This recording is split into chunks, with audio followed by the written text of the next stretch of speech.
कि किस तरह से पी और एस वेव के प्रोपेगेशन से जियोग्राफर्स पृथ्वी के भूगर्भ शास्त्र के बारे में जानकारी प्राप्त कर पाए, पृथ्वी के इंटीरियर के बारे में, पृथ्वी की विभिन्न परतों के बारे में और उसके घनत्व वगैरह के बारे में।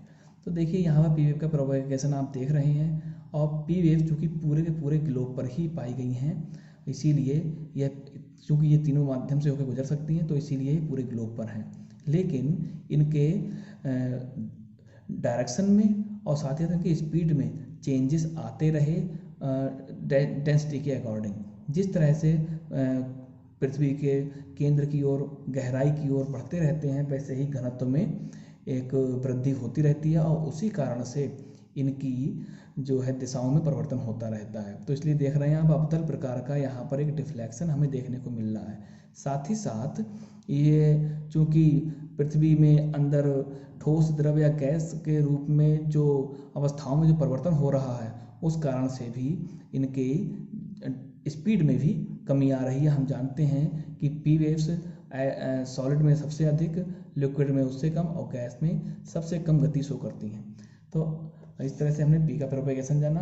और यहाँ पर एक शैडो जोन दिखाई दे रहा है, मतलब जहाँ पर पी तरंगें अवेलेबल नहीं होती हैं, जहाँ पर पी तरंगें दिखाई नहीं देती हैं, ऐसे जोन को पृथ्वी पर शैडो जोन कहा गया है। और यह पृथ्वी के अगर मूल स्थान से, जहाँ से भूकंप की उत्पत्ति हो रही है, वह मूल स्थान से यानी कि फोकस से अगर काउंट किया जाए तो ये 103 से 142 डिग्री का एंगल होता है दोनों ही डायरेक्शन में। तो इस प्रकार से 103 डिग्री से 142 डिग्री के क्षेत्र को पी वेव का शैडो जोन कहा जाता है।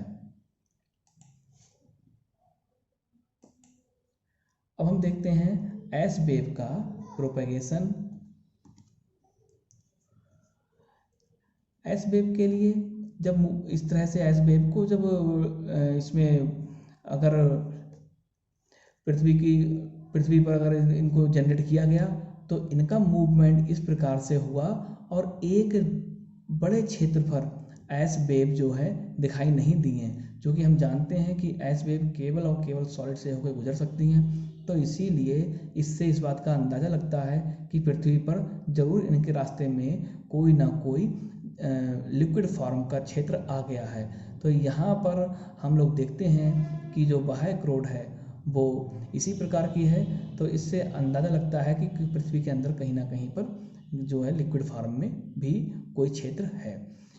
एस वेव की इस प्रॉपर्टी से बहुत ही ज़्यादा पृथ्वी के भूगर्भ शास्त्र के बारे में जानकारी प्राप्त करने में सहायता प्राप्त होती है। और ये 103 डिग्री से 103 डिग्री का पूरा एरिया केवल 103 डिग्री तक ही जो है यहाँ पर हमें एस वेव मिलती हैं। और 103 डिग्री से लेकर के और ऊपर उससे जितना भी क्षेत्र होता है पृथ्वी का, वो सारा एस तरंगों के लिए शैडो जोन के रूप में होता है। थोड़ा और स्पष्ट करके समझते हैं इसके बारे में। देखिए, अगर हम तीनों तरंगों के बारे में बात करें तो ये एल तरंगे हैं जो इस तरह से धरातलीय तरंगे जिनको कहा गया है, जो कि पृथ्वी पर सतह से होते हुए गुजरती हैं। और पी वेव्स और एस वेव्स, ये जो डॉट डॉट है ये पी वेव्स हैं और एस वेव डायरेक्ट हैं। तो ये जो पी वेव्स हैं ये चूँकि प्रत्येक क्षेत्र से होकर गुजर रही हैं, लेकिन एस वेव्स आप देख रहे हैं कि एस वेव यहाँ तक तो आई, लेकिन उसके बाद में दूर दिखाई नहीं दी है। तो एस तरंगे क्रोड में प्रवेश नहीं करती हैं, लेकिन पी तरंगे जो हैं ये पहुँचती हैं। और यहाँ पर कुछ डाटा भी दिए हुए हैं इनसे संबंधित कि कितने समय बाद में वो पहुँचती है, या फिर जो है गति धीमी होती है या तेज होता है 21 मिनट के बाद में। तो इन सब चीज़ों के बारे में भी थोड़ा सा आपको जानकारी रखनी चाहिए। इस इमेज को आप अपने स्तर से तैयार कीजिए। नेक्स्ट, अब हम जानते हैं कि किस किस लेयर में और किस किस प्रकार से जो है हमारे लिए पी और एस वेव की गति में परिवर्तन दिखाई देता है। तो हम जानते हैं कि 0 से 5 किलोमीटर तक की जो मोटाई की परत है, ओशनिक क्रस्ट जिसको कहा जाता है, उसमें, और फिर उसके बाद में अगर उसी के पैरेलल देखा जाए तो एक कॉन्टिनेंटल प्लेट होती है जो 0 से करीब 100 किलोमीटर तक होती है। उसके नीचे एस्थेनोस्फीयर, लिथोस्फीयर होती है जो 0 से 200 किलोमीटर तक की हम मान सकते हैं, और उसके नीचे एस्थेनोस्फीयर होती है 400 किलोमीटर तक की गहराई तक। यह एस्थेनोस्फीयर वास्तव में मेंटल का ही अपर पार्ट होती है, और उसके बाद में हमें आउटर मेंटल 700 किलोमीटर तक और फिर 2900 किलोमीटर तक इनर मेंटल दिखाई देती है। 5150 किलोमीटर तक आउटर कोर है और फिर 6371 किलोमीटर तक जो है इनर कोर है।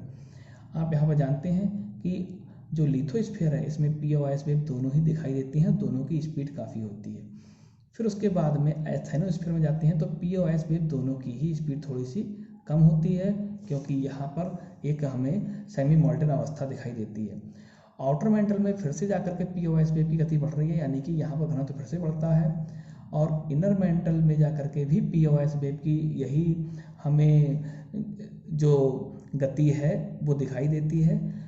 आउटर कोर पर जाकर के पी वेव की स्पीड तो घटती है, लेकिन एस वेव जो है जो यहाँ से जो है ख़त्म हो जाती हैं। तो इसका मतलब है कि पी वेव यहाँ पर लिक्विड फॉर्म में इसका मतलब आया है कि पी वेव जो है वो इसकी स्पीड कम हुई है और एस वेव जो है इनको एब्जॉर्ब कर ली गई हैं। और लास्ट में इनर कोर जो कि बहुत ही ज़्यादा सॉलिड फॉर्म में होता है, तो इसी भारी तत्व होते हैं, तो इसीलिए पी वेव की स्पीड बहुत तेज़ी से बढ़ती है। एस वेव यहाँ पर नहीं होती क्योंकि एस वेव पहले ही ख़त्म हो चुकी होती हैं।